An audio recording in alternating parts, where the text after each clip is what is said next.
like there's no competition when it comes to yoga. So it's a practice where you're not really competing. There's no necessity for you to be competing with anybody else. So, yoga offers you practices that obviously get you to constantly show up, whether it's a meditation practice or if you're practicing a bunch of asanas that can help you strengthen your body and your mind. I think yoga means identity. At least personally, to me, it's been a way for me to identify with what I stand for, with who I am, and what I feel.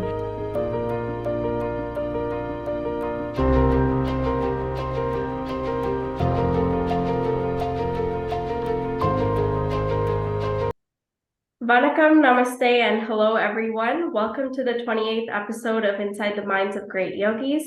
We are so excited to be back, and today we are joined by a very special guest, Prerna Ramanathan.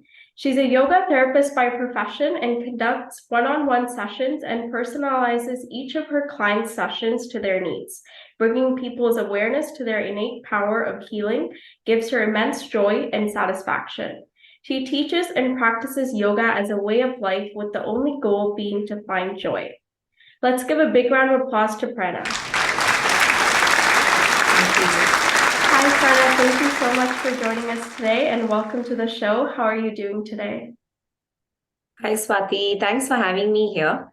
I'm doing good. I'm pretty excited about our interaction today. Yeah, thank you so Yeah. much for joining us today, and I look forward to hearing your perspective of yoga. So, Sure. to start off, how did your journey of yoga begin? So I was introduced to yoga when I was a child through an organization called the Art of Living. It was more of just yoga, a playful form of teaching yoga along with breathing pranayam practices. But actually, yoga happened to me a lot later because I wasn't really aware of what I was learning back when I was a child. So during my late teens, early adult age, I moved out of Dubai and I actually moved to India for the first time. We relocated as a family, and I wanted to enroll into some sort of like an extra class in the evenings after college. And my mom happened to be enrolling for a yoga session with this teacher staying really close by to where we are. So I decided to join in for that yoga class and just kind of experience and see what it's like. And if I'm being honest, I think I was just feeling good about the fact that I was able to practice those asanas well, and I had flexibility because I was always pretty physically active. So I had a lot of flexibility and I used to dance. So all of that sort of helped me with performing asanas really well. So it kind of gave me a feeling that well, I'm really good at this, so maybe I should just stick with it because I feel good practicing yoga. I don't think I had any awareness of what it was doing for me. So I feel like yoga has actually been more of an evolution. I've over time sort of discovered how yoga has healed me and what exactly has changed in my life, whether it's physically or with my emotions or with my mind. All of that has happened over the course of time. So it's been a journey. I mean, literally, you asked me what's the journey been. It's still an ongoing process. I'm still discovering so many things about myself. Also understanding my identity, healing my physical body, my emotions, finding myself, and all of that is still happening. So yeah, so I think my awareness is now getting so much better, and I think that's how I decided to teach yoga as well. So yeah, so that's how the journey's been so far. Yeah, I think that's amazing. Thank you for sharing that. And I really like how you mentioned self-discovery because yoga can Yeah. definitely lead to self-discovery and self-realization. So I think I can really resonate with that. And yeah, thank you for sharing that. So the next question I want to come into is what does the spirituality of yoga look like to you? Yeah, so spirituality for me is just connecting with your spirit, literally in a very simple sense, but it's probably the hardest thing to achieve. It's just identifying that inner voice, that inner existence that's pretty subtle and silent, and it's you can sort of understand it to be like your intuition. Since I've been practicing a lot of meditation, so meditation wasn't exactly a practice I took to right away when my journey with yoga began, but I started practicing meditation a lot later. And I think when I started connecting to that inner being, that silent existence, that subtle space, that's when I started understanding that there is so much more to existence itself. And I think when you get to that point, you start identifying with that inner being instead of identifying too much with what you represent in the form of the way you look, or your traits or your characteristics. And you start recognizing that in other people. And I think that's beautiful, because as a teacher, I meet so many different people, and people are bringing in their energies, their different personalities.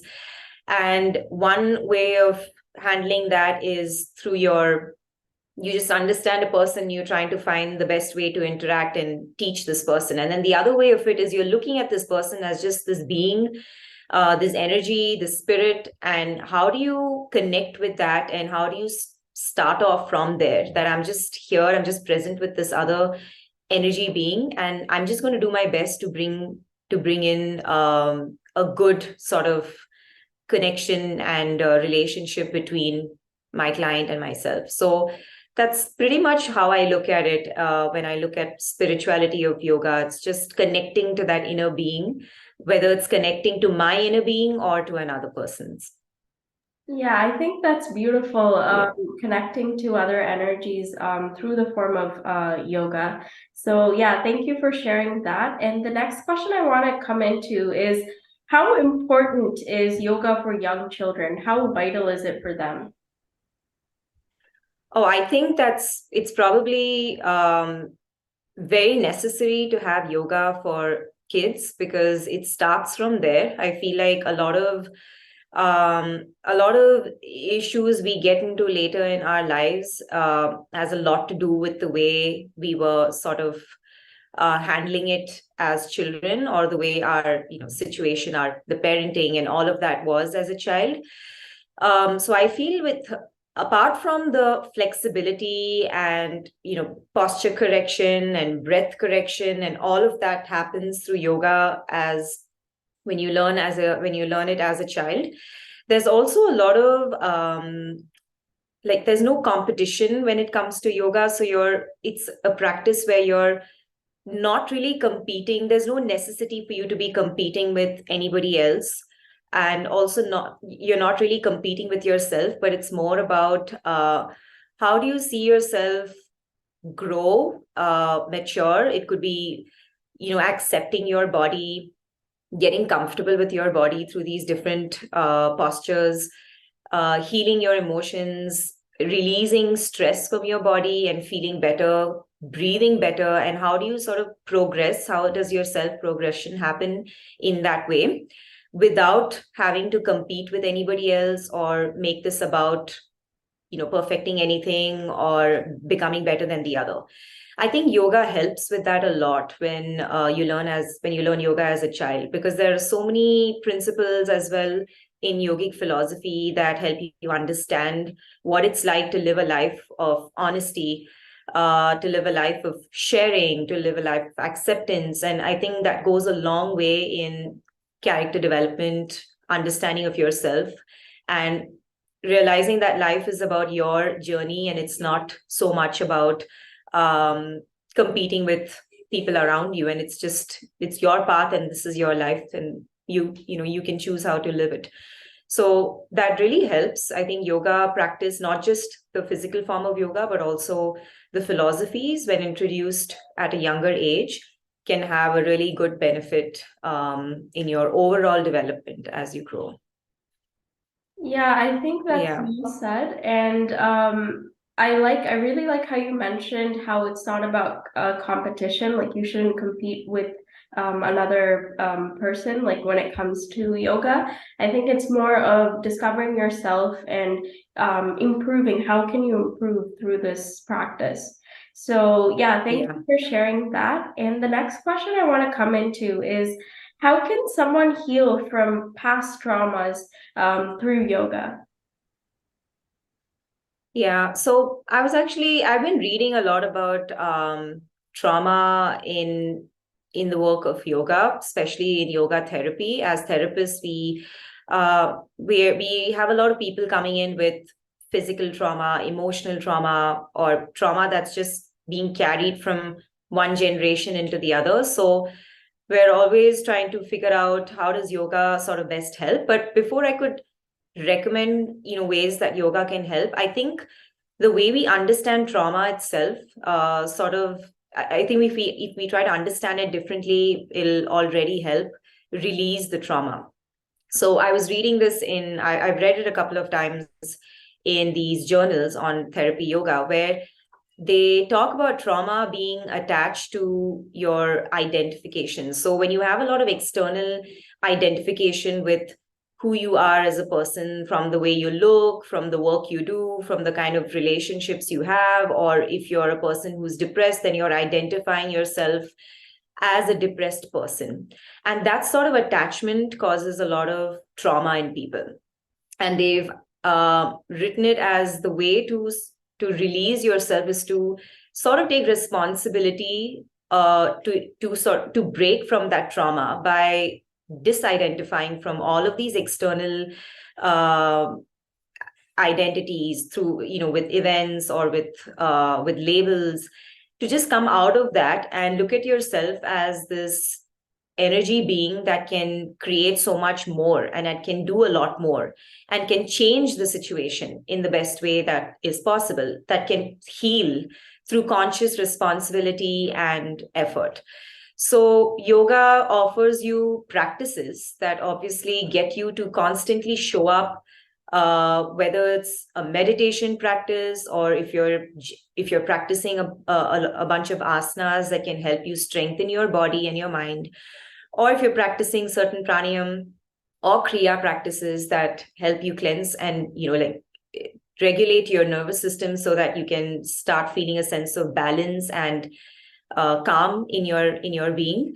All of that helps you get out of that identification, and bring you into the state of just, you're just completely feeling one with yourself. You're not identifying yourself with uh, a physical injury or a situation that's happened, and you're just looking at all of that as just parts. They're just external parts, but it's not who you really are.